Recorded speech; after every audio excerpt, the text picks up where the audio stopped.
बिस्मिल्लाहिर्रहमानिर्रहीम। Lecture of biology for 10th class. आज जो टॉपिक हमने डिस्कस करना है वो है हमारे पास फूलदार पौधों में सेक्सुअल रिप्रोडक्शन।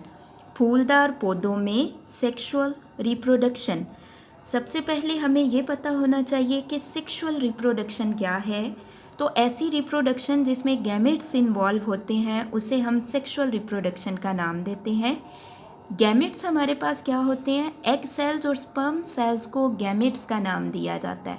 जब जाइगोट बनता है तो एग सेल्स फीमेल से आते हैं, स्पर्म सेल्स मेल से आते हैं, दोनों यूनाइट करते हैं और एज अ रिज़ल्ट हमारे पास क्या बनता है? जाइगोट बनता है। अब इसे हम थोड़ा सा मज़ीद एक्सप्लेन करते हैं। अगर ये हम देखें तो ये हमारे पास एक फ्लावर है, ठीक है। फ्लावरिंग प्लांट को हम एंजियोस्पर्म्स भी कहते हैं, यानी फूलदार पौधों को हम एंजियोस्पर्म्स का नाम भी देते हैं। ये हमारे पास फ्लावर है। अगर हम देखें तो ये फ्लावर है ये इसकी पेटल्स हैं यानी पत्तियां हैं। ये हमारे पास सेपल्स हैं, ये हमारे पास एंथर है और ये हमारे पास फिलामेंट है। बेसिकली क्या है कि इसमें petals, sepal, male reproductive part और फीमेल रिप्रोडक्टिव पार्ट जो है वो वर्ल की फॉर्म में प्रेजेंट है। इसका ये मतलब है कि गुच्छों की फॉर्म में प्रेजेंट है। अब अगर हम एक इंडिविजुअल जो है उसकी बात करें, लाइक हमारे पास एक ये सेपल है, एक हमारे पास ये सेपल है। एक की अगर हम बात करें तो ये हमारे पास सेपल है, लेकिन अगर हम दोनों की बात करें तो इसे हम क्या कहेंगे? इन्हें हम कैलिक्स का नाम देंगे। अगर दोनों की बात करें तो इन्हें हम क्या कहेंगे? इन्हें हम कैलिक्स का नाम देंगे। यानी जब हम वर्ल्ड की बात करते हैं, गुच्छे की बात करते हैं, तो उसे हम क्या कहेंगे? कैलिक्स का नाम देंगे। और इंडिविजुअल को क्या कहेंगे? सेपल। नेक्स्ट हमारे पास है पेटल्स। अब पेटल्स क्या है? अगर आप एक की बात करें तो ये आपके पास पेटल है, लेकिन अगर आप इस वर्ल्ड की बात करें, इन सब की बात करें, तो इसे आप करोला कहेंगे। नेक्स्ट हमारे पास जो है वो है male reproductive part. Male reproductive part यानी कि एंड्रोशियम। अगर एंड्रोशियम की बात करें तो इसमें ये जो थ्रेड लाइक स्ट्रक्चर है, ये जो धागा नुमा स्ट्रक्चर है, इसे हम फिलामेंट कहते हैं। और फिलामेंट के फ्री एंड पे हमारे पास एंथर प्रेजेंट होता है। फिलामेंट के फ्री एंड पे हमारे पास क्या चीज़ मौजूद है? एंथर मौजूद है। और एंथर में स्पोर्स बनते हैं जिन्हें हम माइक्रोस्पोर्स का नाम देते हैं। सबसे पहले हमारे पास ये एक थ्रेड लाइक स्ट्रक्चर है, धागा नुमा स्ट्रक्चर है। इसे हम क्या कहते हैं? इसे हम फिलामेंट कहते हैं। फिलामेंट के फ्री एंड पे हमारे पास जो प्रेजेंट है उसे हम एंथर कहते हैं। जो सर्कुलर स्ट्रक्चर, जो राउंड स्ट्रक्चर प्रेजेंट है उसे हम एंथर का नाम देते हैं। और एंथर में क्या चीज़ प्रोड्यूस होती है?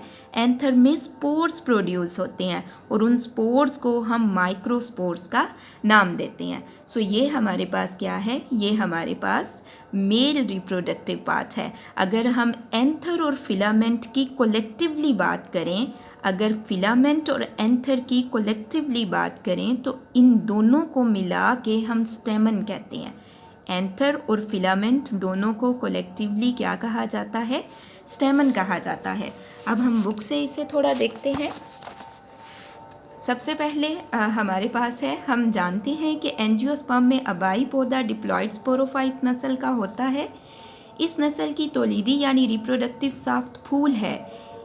एक फूल के हिस्से घेरों की शक्ल में तरतीब पाए होते हैं। ये मैं आपको ऑलरेडी बता चुकी हूँ कि फूलदार जो हमारे पास पौधे होते हैं वो हमारे पास एंजियोस्पर्म होते हैं और उनमें रिप्रोडक्टिव पार्ट जो है वो फ्लावर होता है, ये फूल होता है। अब इसके अंदर इसके जो हिस्से हैं वो घेरों की शक्ल में प्रेजेंट हैं, वॉल्स की शक्ल में प्रेजेंट हैं। फूल में बैरूनी दो घेरे गैर तौलीदी जबकि अंदरूनी दो घेरे तौलीदी होते हैं। अब ये देखें, बैरूनी घेरे कौन से हैं? ये सेपल वाले और ये पेटल्स वाले, जिन्हें कैलक्स और करोला कहा जाता है। कोरोला यानी पेटल्स वाले और कैलक्स यानी के सेपल्स वाले, ये दोनों जो हैं ये हमारे पास गैर तौलीदी हैं, नॉन रिप्रोडक्टिव हैं और ये रिप्रोडक्शन में इन्वॉल्व नहीं होते।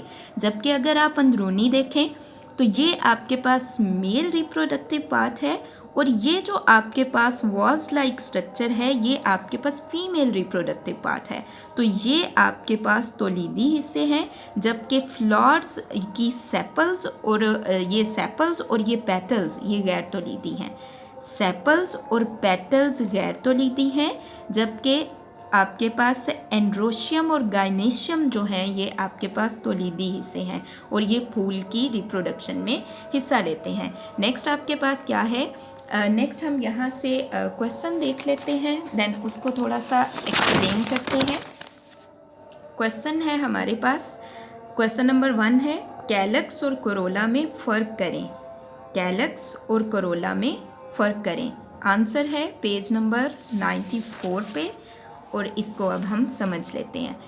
कैलक्स सबसे बैरूनी घेरा है और आमतौर पर सब्ज होता है। ये देखें, ये आपके पास कैलक्स है और ये कलर, इसका कलर क्या है, सब्ज कलर का है। नेक्स्ट हमारे पास क्या है, इसकी इंफरादी इकाइयों यानी पत्तियों को सेपल्स कहते हैं।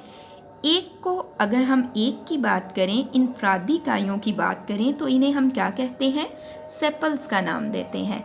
सेपल्स का काम फूल की कली के मरहला के दौरान अंदरूनी घेरों की हिफाजत करना है। सेपल्स का फंक्शन क्या है, ये फूल के अंदरूनी घेरे जो कि रिप्रोडक्टिव घेरे हैं, जो कि तौलीद में हिस्सा लेते हैं, उनकी प्रोटेक्शन करते हैं, उनकी हिफाजत करते हैं। नेक्स्ट हमारे पास है कोरोला। इसके बाद अंदर की तरफ मौजूद घेरा कोरोला है, और ये अक्सर शोख रंगों का होता है। अगर आप ये देखें, ये आपके पास जो पेटल्स हैं ये आपके पास कोरोला है, और ये डिफरेंट शोख रंगों की होती हैं। आपको पता है अगर गुलाब का फूल देख लें तो वो रेड कलर की होती हैं, अगर आप सनफ्लावर देख लें तो वो येलो कलर की होती हैं। सो इसी तरह से पेटल्स जो हैं वो आपके पास कलरफुल होती हैं। इसकी इंफरादी इकाइयों यानी पत्तियों को पेटल्स कहते हैं। इंफरादी इकाइयों को पेटल्स कहते हैं, जबकि घेरे को क्या कहते हैं, कोरोला। पूरे घेरे को कोरोला कहते हैं। अगर एक की बात करें, इंफरादी इकाई की बात करें, तो उसे पेटल कहते हैं। और इसका फंक्शन क्या है, ये पोलिनेशन करवाने में इन्वॉल्व होता है। पेटल्स का काम मक्खियों, परिंदों वगैरह को कशिश करना है, जो कि पोलिनेशन कराने के ज़राए हैं। ये परिंदों और मक्खियों को अट्रैक्ट करता है, जिसकी वजह से पोलिनेशन होती है। सो स्ट्रक्चर ऑफ फ्लावर आपको समझ आ गया होगा। नेक्स्ट हम बात करते हैं सेकेंड क्वेश्चन की। सेकेंड क्वेश्चन है हमारे पास, एंड्रोशियम पर नोट लिखें। एंड्रोशियम पर नोट लिखें। अब इसका आंसर कितना होगा, यहाँ से एंड्रोशियम यहाँ से लेके यहाँ तक आप इसके आंसर में लिखेंगे, यहाँ तक। अब हम इसको समझते हैं। तीसरा घेरा यानी एंड्रोशियम फूल का नर तौलीदी हिस्सा है। ये हमारे पास नर तौलीदी हिस्सा है यानी मेल रिप्रोडक्टिव पार्ट है। इसकी इकाइयों को स्टेमन्स कहते हैं। ये आपके पास एक पूरी इकाई है तो इसको क्या कहते हैं, स्टेमन। और स्टेमन में फिर 2 पार्ट्स हैं। एक थ्रेड लाइक धागा नुमा स्ट्रक्चर है जिसे फिलामेंट कहते हैं, और उसके ऊपर ये हमारे पास जो सर्कुलर स्ट्रक्चर है ये आपके पास एंथर है। हर स्टेमन का धागा नुमा हिस्सा फिलामेंट है जिसके आज़ाद किनारे पर एंथर मौजूद होता है।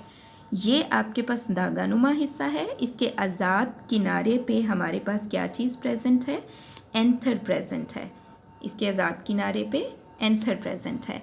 नेक्स्ट, एंथर के अंदर पोलन सेक्स होते हैं जिनमें मियोसिस के ज़रिए हेप्लॉइड माइक्रोस्पोर्स यानी पोलन ग्रेन्स बनते हैं।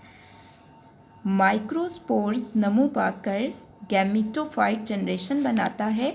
इस दौरान माइक्रोस्पोर्स का न्यूक्लियस माइटोसिस करके 2 न्यूक्लियाई बनाता है, एक ट्यूब न्यूक्लियस और दूसरा जनरेटिव न्यूक्लियस।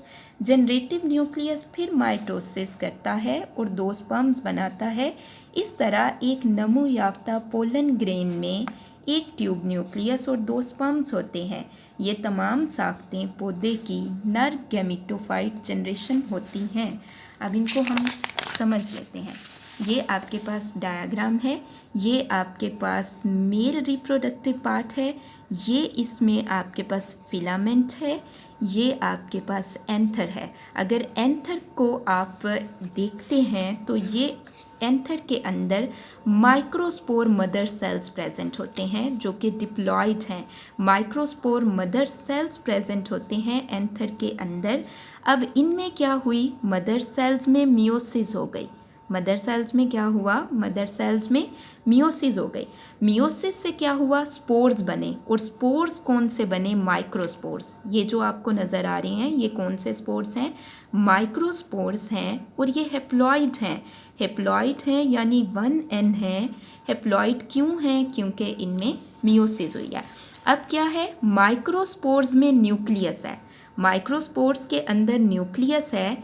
न्यूक्लियस माइटोसिस के थ्रू डिवाइड कर जाता है। जब माइक्रोस्पोर्स का न्यूक्लियस माइटोसिस से डिवाइड करता है तो 2 न्यूक्लियाई बना देता है।